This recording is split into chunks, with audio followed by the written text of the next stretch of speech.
Comenzamos como hacemos todos los cristianos, en el nombre del Padre, y del Hijo, y del Espíritu Santo. Amén. Invocamos al Espíritu y después hacemos todos esta oración. Espíritu Santo, ven, ven. Espíritu Santo, ven, ven. Espíritu Santo, ven, ven. En el nombre del Señor. Y hacemos todos, Señor Jesús, envía tu Espíritu para que Él nos ayude a leer la Biblia del mismo modo que tú se la leíste a los discípulos en el camino de Emaús. Recordamos a los dos discípulos de Emaús que iban desalentados porque no entendían lo que había pasado, y Jesús se puso a su lado y les fue explicando todo lo que se refería a Él en las Escrituras, y como consecuencia empezó a arder el fuego en sus corazones, y ellos, que se marchaban desalentados, volvieron a la comunidad de otra manera para contar y cantar las cosas del amigo que se les había aparecido en el camino. Nosotros le pedimos al Espíritu que nos enseñe, que nos ayude a leer la Biblia de esa manera. Espíritu Santo, ven, ven. Espíritu Santo, ven, ven. Espíritu Santo, ven, ven. En el nombre del Señor. Y siempre con la presencia del Espíritu vamos avanzando. Y para motivar la lección divina de este día hemos escogido dos textos. Uno de San Agustín y otro de San Juan de la Cruz, cuya fiesta ya estamos a punto de celebrar.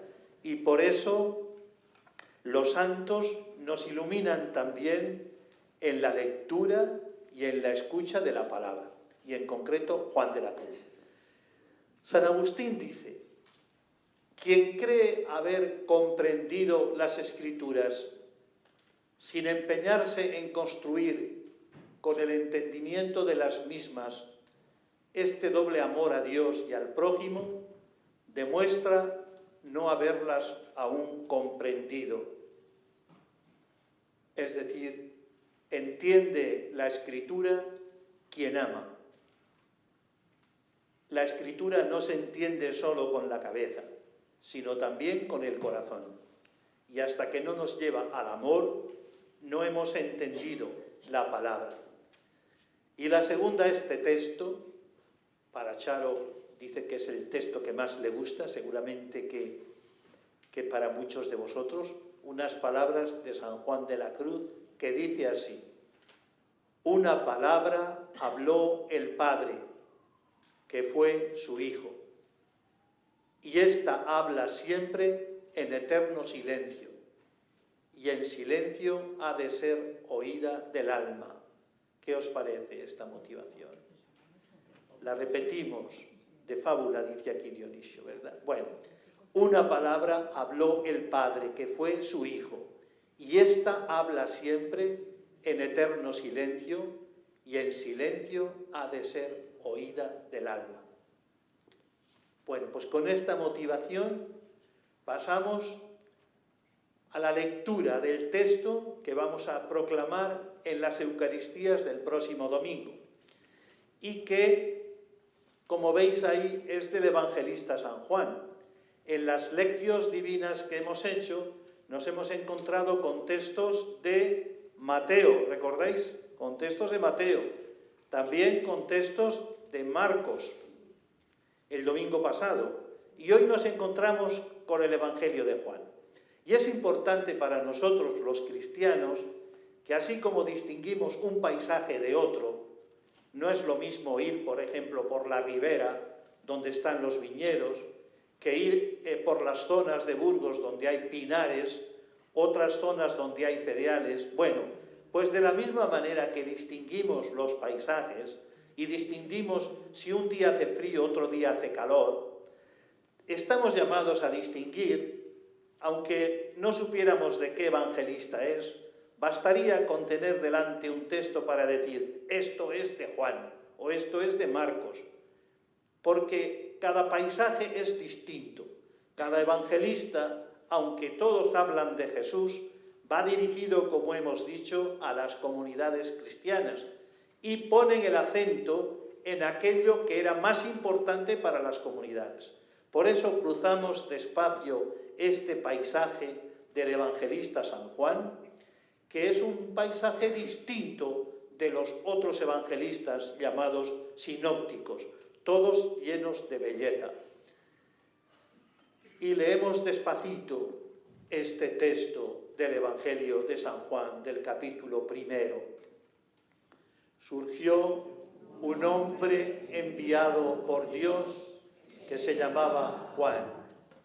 Este venía como testigo para dar testimonio de la luz, para que todos creyeran por medio de él.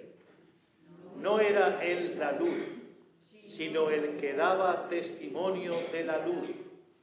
Y este es el testimonio de Juan cuando los judíos enviaron desde Jerusalén sacerdotes y levitas a que le preguntaran, ¿tú quién eres? Él confesó y no negó, confesó, yo no soy el Mesías. Le preguntaron, ¿entonces qué? ¿Eres tú Elías? Él dijo, no lo soy. ¿Eres tú el profeta? Respondió, no. Y le dijeron, ¿quién eres para que podamos dar una respuesta a los que nos han enviado? ¿Qué dices de ti mismo? Él contestó, yo soy la voz que grita en el desierto, allanad el camino del Señor, como dijo el profeta Isaías. Entre los enviados había fariseos y le preguntaron, entonces, ¿por qué bautizas si tú no eres el Mesías, ni Elías, ni el profeta? Juan les respondió, yo bautizo con agua. En medio de vosotros hay uno que no conocéis, el que viene detrás de mí y al que no soy digno de desatar la correa de la sandalia. Esto pasaba en Betania, en la otra orilla del Jordán, donde Juan estaba bautizando.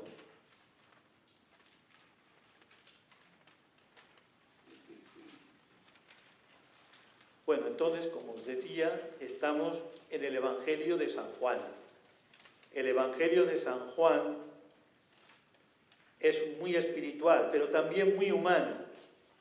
Parte de realidades muy humanas, como el pan, el agua, el nacimiento, la luz, la vida. Y de ahí profundiza para decirnos quién es Jesús. Lo que a Juan le interesa, sobre todo, es que los que le escuchan crean en Jesús como Hijo de Dios. El Evangelio de San Lucas, de San Juan, es un evangelio lleno de signos, lleno de discursos. Hay mucho diálogo de Jesús con distintos personajes. Por ejemplo, recordar el diálogo de Jesús ¿con quién? Con Nicodemo, el diálogo de Jesús con el ciego de nacimiento, etc. La samaritana también. Hay muchos diálogos en este evangelio y habla de relaciones concretas. A nosotros nos interesa sobre todo descubrir en el Evangelio de San Juan la insondable riqueza de Jesús, descubrir a Jesús como Hijo de Dios. El evangelista San Juan Juan era hijo de Salomé, una de las que seguían a Jesús, y él era el discípulo amado. Escribe a una comunidad que está viviendo una situación muy difícil, por una parte, internamente, están viviendo una situación de división, porque unos creen que el Mesías es Juan el Bautista. Han recibido la predicación y el bautismo de Juan y creen que Juan el Bautista es el Mesías. Por tanto, hay una división interna. Y por otra parte, cuando escribe Juan este Evangelio, año 90 más o menos de nuestra era, pues hay ya una gran persecución a los cristianos. Se les rechaza, se les expulsa de la sinagoga. Hay una lucha abierta entre los judíos, que son la institución religiosa, política, que se ha adueñado de todo, y los cristianos. Por eso se agarran al discípulo amado, se agarran al amor para no sucumbir en la prueba. Bueno, pues este es el Evangelio que vamos ahora a comentar. Primero, aparece en el Evangelio de San Juan, aparece el famoso prólogo, el prólogo del Evangelio de San Juan. Recordáis, en el principio existía la palabra y la palabra era Dios. Bueno, empieza así. Ese prólogo era un himno que cantaba la comunidad cristiana cuando se reunía, como nos reunimos también nosotros y cantamos. Y este prólogo se parece mucho al prólogo del comienzo de la Torá. El comienzo de la Torá comienza con el Génesis. Al principio está la palabra de Dios, la palabra que en hebreo se dice dabar, y es una palabra que dice y hace. Recordad, la creación, dice Dios una cosa y se hace. Bueno, pues estos dos prólogos, prólogo de la Biblia en el Génesis y prólogo de San Juan, son dos grandes relatos que describen con eficacia la palabra creadora, la palabra que vence la nada y crea el ser. En el principio ya existía la palabra. Son como la fiesta de la palabra. Nosotros que nos reunimos aquí para escuchar de la palabra, nos alegramos con esta fiesta. ¿Y de qué habla este prólogo? Pues que la vida es la única luz verdadera para el ser humano. Vida y luz se unen. En el Evangelio de Juan aparecen siempre estos contrarios: luz, tiniebla, verdad, mentira, vida, muerte, etc. Enfrente de la luz siempre están las tinieblas, que es la historia de infidelidad del pueblo, de los que no creen en Jesús a pesar de haber visto. Dice el evangelista San Juan: los hombres amaron más las tinieblas que la luz. Querían ahogar, apagar la luz, pero esta luz no se apaga porque está en el corazón de los creyentes. Bueno, pasamos. Bueno, el texto propiamente del Evangelio que hoy vamos a escuchar tiene 4 partes. Esta sería la primera, el puesto de Juan dentro del plan de Dios. Es una cosa llamativa porque comienza el Evangelio con este himno: en el principio existía la palabra, y habla de la palabra y que la palabra se hizo carne y acampó entre nosotros. Y de repente, como de golpe, introduce a un hombre en el relato. Un hombre que se llama Juan, como vamos a ver. Y llama la atención una cosa. Primero, dice el evangelista que surgió un hombre. No dice ninguna categoría de este hombre.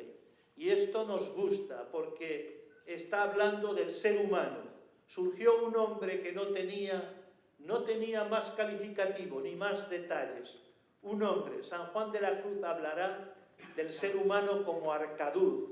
El arcaduz es como la cañería por donde se trae el agua del manantial para que pueda alimentar el pozo o pueda usarse como bebida. Entonces llama la atención esto. Surgió un hombre humilde, un hombre, uno de tantos, como uno de nosotros, sin títulos. En segundo lugar, ese hombre es enviado. No viene por cuenta propia, viene porque ha sido enviado. Está al margen de las instituciones religiosas del tiempo, De hecho, se ha ido al desierto, no a la ciudad, al templo de Jerusalén, donde estaban los sacerdotes. Él se ha ido al desierto, fuera de las instituciones. Y el agente principal de esta escena es Dios, que es el que le ha enviado. Y tercera, se llamaba Juan. Juan que había provocado un gran movimiento popular, como vimos el otro día en el Evangelio de San Marcos. Había mucha gente que tenía hambre de profeta, hambre de verdad y hambre de vida. Por eso dejaban las ciudades vacías y se iban a poblar, a llenar el desierto donde predicaba Juan. Suscitó un gran movimiento popular. ¿Y para qué este hombre es llamado y se llamaba Juan? ¿Para qué? Bueno, pues para dar testimonio de la luz. Testimonio de la luz. Él se alza en medio del desierto como un testigo, solo testigo. No es él la luz, sino testigo de la luz, de este Dios de Dios y luz de luz, como decimos en el credo.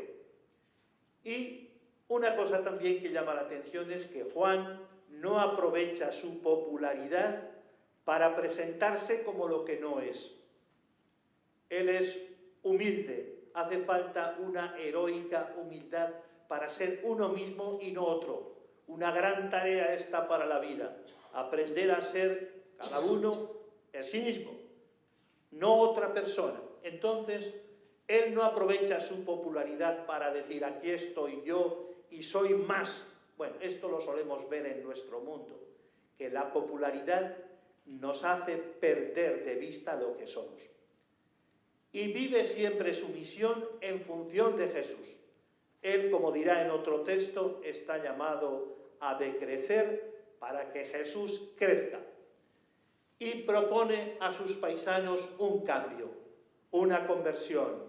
Metanoia, decíamos el otro día, cambio de vida. ¿Cuál es este cambio que propone?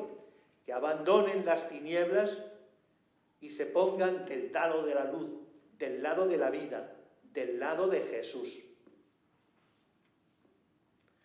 La segunda parte del texto es el testimonio negativo de Juan sobre sí mismo, un testimonio negativo. Bueno, Juan, como sabemos, es el profeta de la justicia, el profeta de la verdad, y habla en el desierto, en una Palestina dominada por los romanos, y por tanto no se sentían a gusto, no se sentían bien con el dominio de los romanos. Y además había una gran pobreza. Por eso Juan empieza a predicar en el desierto y tiene un éxito tremendo. Y este éxito de Juan llega a oídos del gobierno, de las autoridades de Jerusalén. Y los judíos, que como he dicho en el Evangelio de Juan, son símbolo del poder político y poder religioso que se ha adueñado del templo,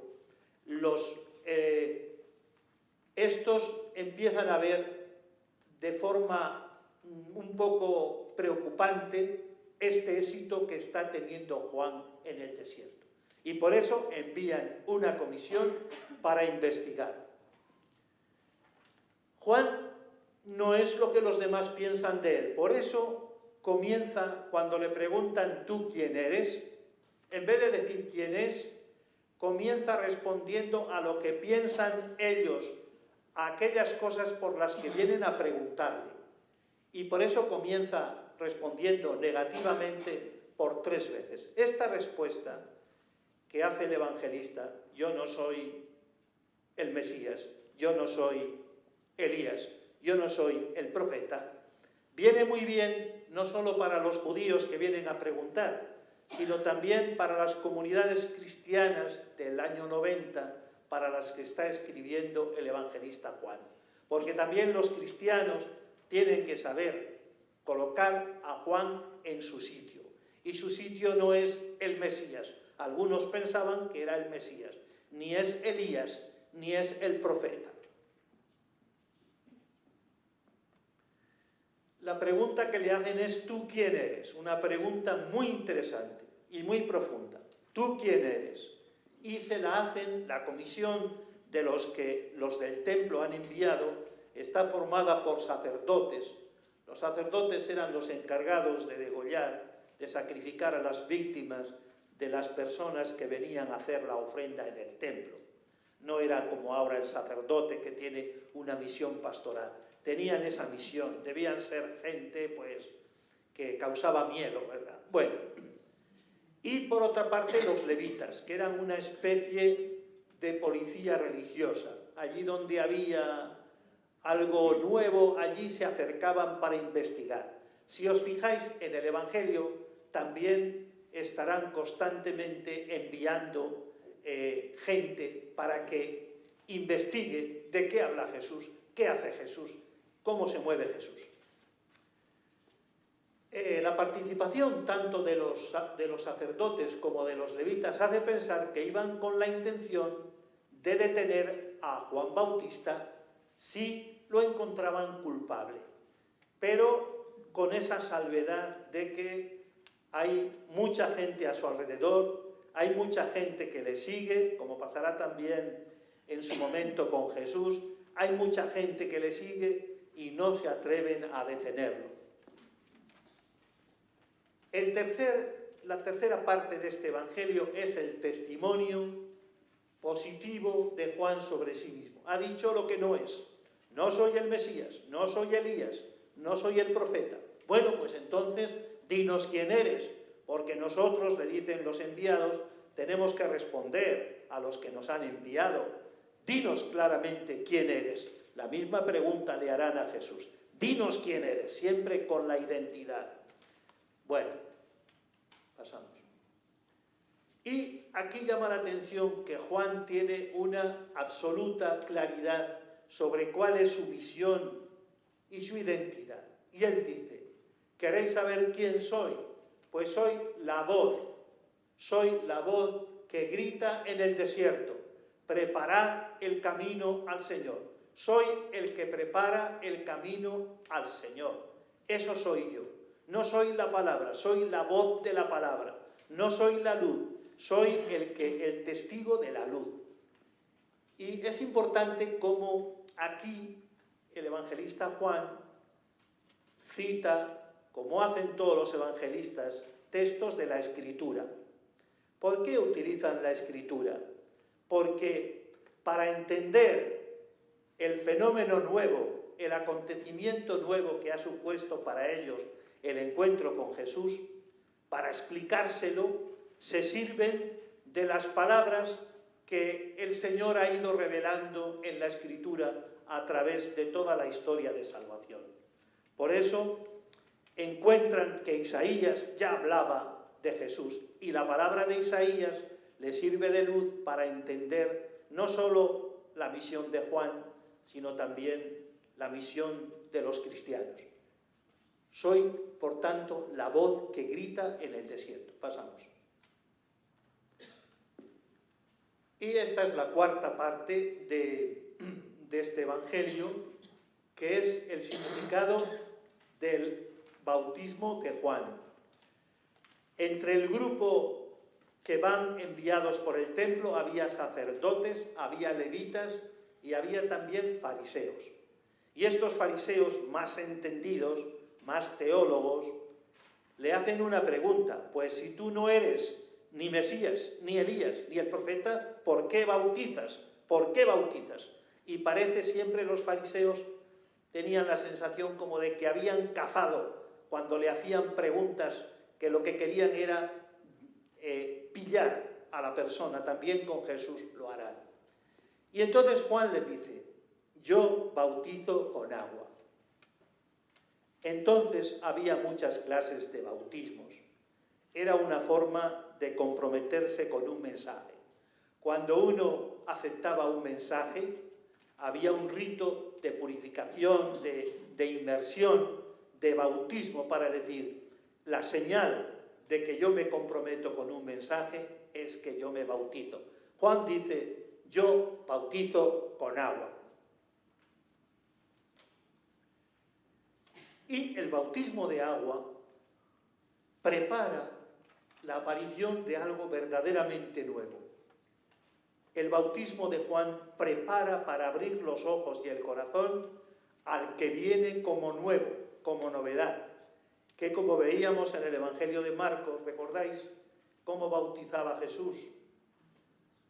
Bautizaba con Espíritu Santo, con fuego. Bueno, santo.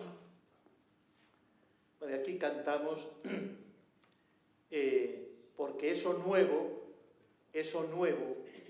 lo intuye, lo vive Juan de la Cruz y lo canta también, esa novedad que va más allá del agua. Entonces vamos a cantar este estribillo, recordando a Juan de la Cruz, que se sabía de memoria, no solo de memoria, sino de corazón, todo el Evangelio de Juan y la Biblia, cómo cita, con qué libertad y con qué profundidad y riqueza cita los textos bíblicos Juan de la Cruz. Bueno, pues cantamos esto. Que bien sé yo la fonte que mana y corre, que bien sé yo la fonte que mana y corre, aunque es de noche, aunque es de noche, que bien sé yo la fonte que mana y corre, que bien sé yo la fonte que mana y corre, aunque es de noche, aunque es de noche. Bueno, todo lo que Charo prepara está muy bien, ¿verdad? Pero hay algunas diapositivas que realmente son preciosas, que nos embellecen también. Gracias, Charo. Y dice Juan, dice, yo bautizo con agua, pero en medio de vosotros hay uno que no conocéis, el que viene detrás de mí. Qué profundas estas palabras. En medio de vosotros hay uno que no conocéis, el que viene detrás de mí. Había un montón de gente que había acudido a ser bautizada por Juan, y también con la llegada de los enviados del templo de Jerusalén se arremolinaría mucha gente alrededor de Juan. Bueno, pues les dice, en medio de vosotros, ahí en medio de la asamblea, hay uno que no conocéis, el que viene detrás de mí. Y también aquí cantamos este canto de Juan de la Cruz, amado mío, ¿a dónde estás, amado mío? Porque hemos dicho que lo esencial del Evangelio de Juan es descubrir a Jesús, creer en Jesús. Y esta búsqueda también la realiza Juan de la Cruz. ¿Dónde estás? Digamos que la persona no se encuentra consigo hasta que no se encuentra con el amado. Recordad también a San Agustín, te buscaba por fuera y estabas dentro de mí. Cantamos. Amado mío, ¿a dónde estás? Amado mío, amado mío, ¿a dónde estás? Amado mío, en medio de vosotros hay uno a quien no conocéis, el que viene detrás de mí y el que es la luz y la vida. Amado mío, ¿a dónde estás? Amado mío, amado mío, ¿a dónde estás? Amado mío.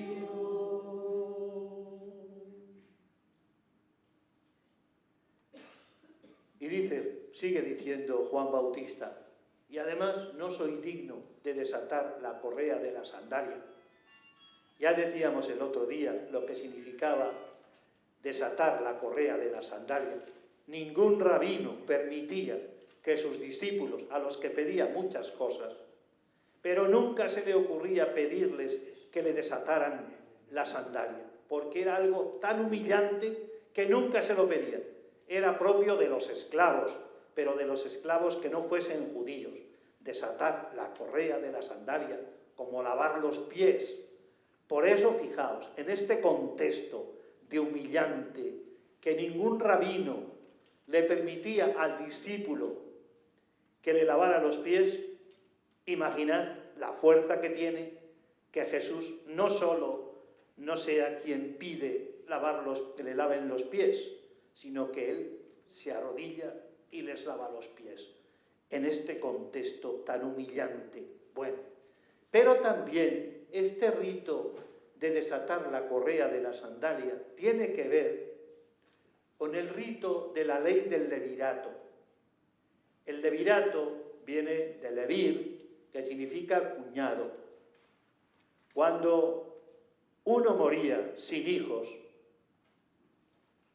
el hermano del muerto tenía derecho a casarse con la mujer. Y si renunciaba a casarse con la mujer, tenía que desatar las sandalias, las correas del padre de la mujer. Y cuando desataba la correa de la sandalia, entonces ya dejaba vía libre al otro. Bueno, entendámoslo como lo primero o lo segundo. Lo importante es que Juan dice: no soy digno de desatar. Es decir, desatar la correa es un privilegio, a pesar de ser tan humillante, es un privilegio que yo no me atrevo. Yo no soy digno de desatar la correa de la sandalia. Hay otro en el Evangelio que dirá también: yo no soy digno. ¿De qué? ¿Recordáis? De que entres en mi casa. Bueno, pues este no es digno de desatar la correa de la sandalia de Jesús. Hasta tal punto es más grande y más poderoso. Pasamos. Bueno, termina este Evangelio diciendo que esto pasaba en Betania. En Betania. Bueno, todos nosotros conocemos Betania, la aldea donde estaban los amigos de Jesús, Lázaro, Marta y María. No se refiere a esta Betania, porque esta Betania estaba a 2 pasos de Jerusalén. Por tanto, aquí se habla de otra Betania o Betábora, que dicen también los padres de la Iglesia y algunos manuscritos. Betábora significa casa de preparación. Fijaos qué bonito esto, casa de preparación, y sería una aldea transjordánica. Si habéis estado en Tierra Santa, veréis que algunos se bautizan al otro lado del Jordán, a la parte de Jordania. Según algunos manuscritos, allí era donde bautizaba Juan. Por eso, solamente este detalle, que no estamos hablando de Betania, la aldea de los amigos de Jesús, sino de otra Betania o Betábora, donde bautizaba Jesús, digo Juan, al otro lado del Jordán.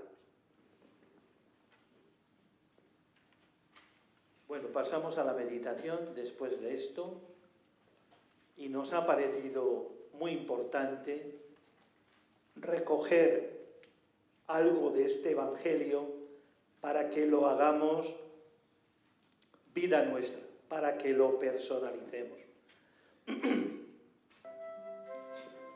La meditación es como la rumia de la palabra, rumiamos la palabra.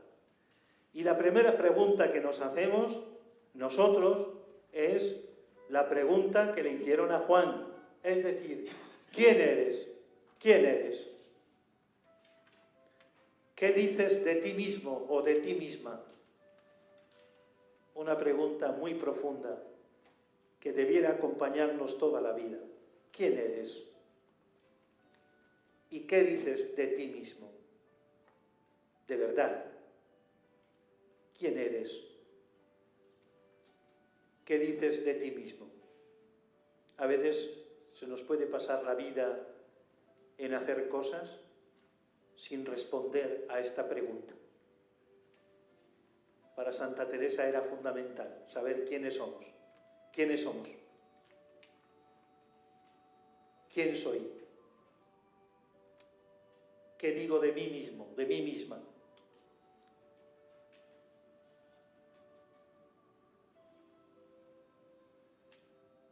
La segunda pregunta que nos hacemos para que alguna de estas preguntas cale en nuestro corazón y llegue a nuestra vida es, decíamos que Juan tenía clara conciencia de su misión, sabía para lo que estaba aquí, para preparar el camino, para acercar a la gente a Jesús. Bueno, pues la pregunta que nos hacemos es, ¿conoces tu misión? Todos tenemos ya una edad, sabemos muchas cosas, pero ¿conoces para qué Dios te ha traído a este mundo? ¿Cuál es tu misión? Desde los dones que Dios nos ha dado, ¿cuál es tu misión? Porque todos tenemos una misión. No somos un sinsentido. ¿Cuál es tu misión?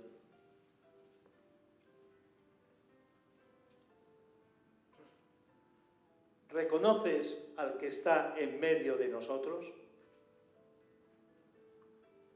Y si lo conoces, ¿lo anuncias? Aunque este anuncio tenga sus riesgos, como los tuvo para Juan.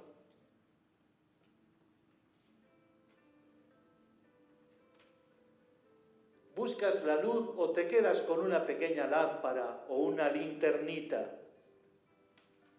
Hay mucha gente a nuestro alrededor que encandila, son los ídolos del momento. Hay algunos que reciben diariamente millones de Twitter, de seguidores, de personas que les siguen en Twitter. Bueno, hay muchos ídolos en este mundo, pero nosotros nos quedamos con esa pequeñita lámpara o nos acercamos a Jesús, que es la luz que enciende nuestra mecha.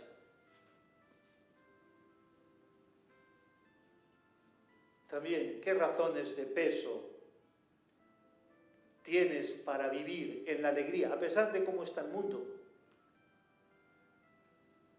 Este domingo, ya lo decimos, es el domingo de Gaudete. Alegraos, alegraos. ¿Qué motivos de peso tenemos para vivir la alegría, a pesar de todo? Y también cómo te ejercitas en la humildad, no en la falsa humildad, sino en la humildad de reconocer lo que somos y de no tenernos por lo que no somos.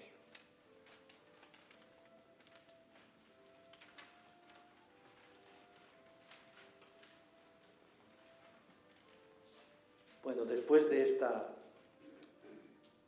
meditación, que es como rumiar la palabra y acercarla a nosotros, y que os invitamos a que durante la semana estas preguntas resuenen en nosotros.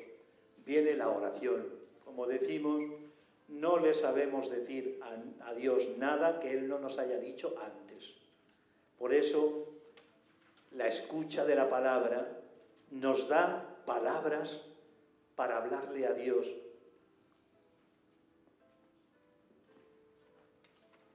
Y hacemos juntos esta oración.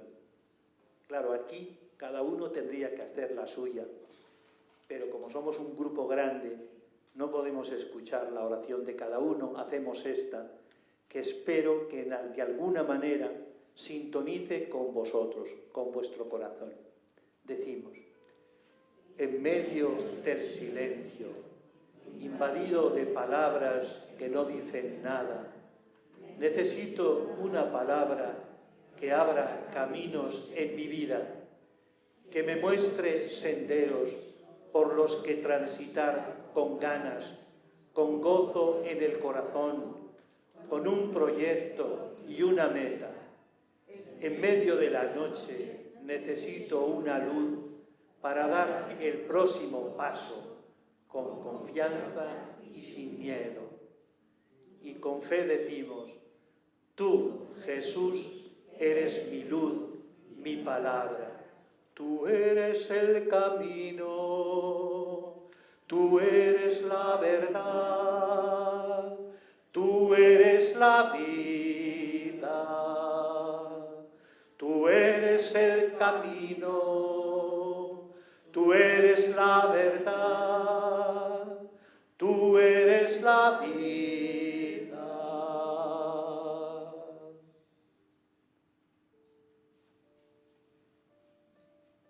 Y en la contemplación os invitamos a quedaros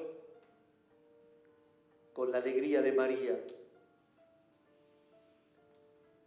Se alegra mi espíritu en Dios mi Salvador, que envía mensajeros, testigos de la luz, tantos testigos como Juan Bautista, como Juan de la Cruz.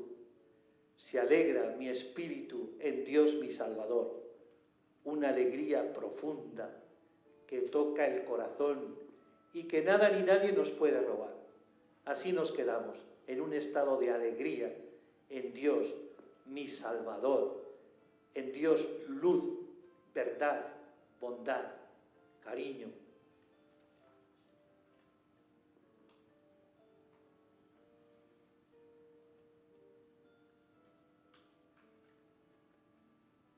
Y también para contemplar, os dejamos esta frase de Juan de la Cruz en la oración de alma enamorada, cuando, lleno de plenitud por lo que Dios ha hecho en él, este Dios que es tierno como una madre, dice: míos son los cielos y mía la tierra, y míos los pecadores y mías las gentes, y la madre de Dios es mía y Dios es mío. Termina casi como una explosión de gozo, porque Cristo es mío y todo para mí. Esto quisiéramos que fuera la contemplación nuestra en esta semana. Cristo es mío y todo para mí.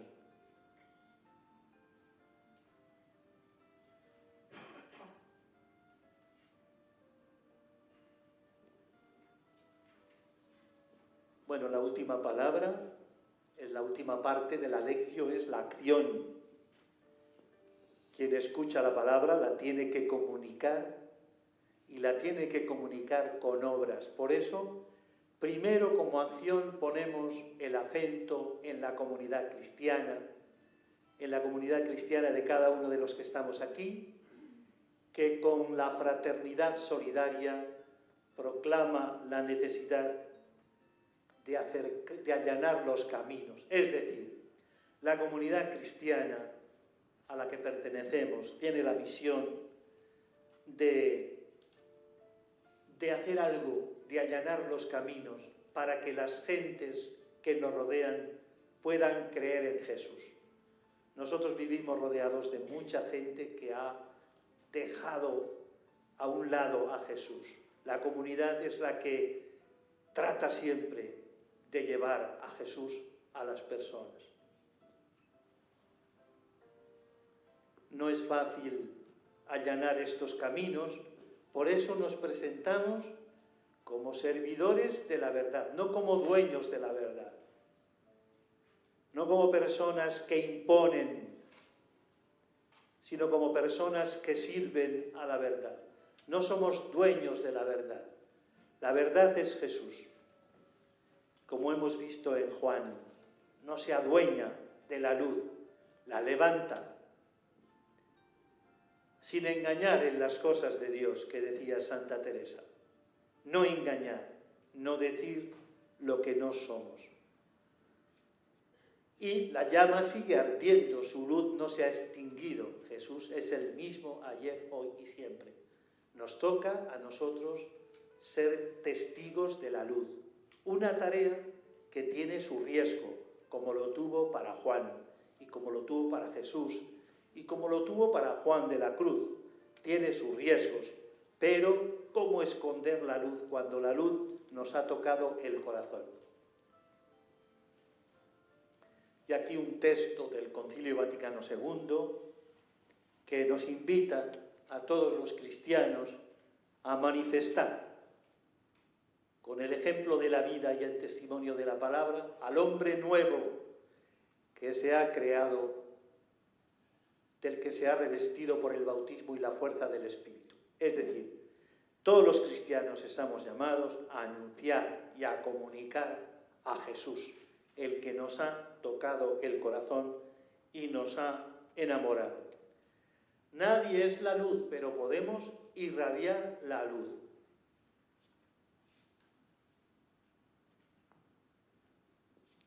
Bueno, y amén.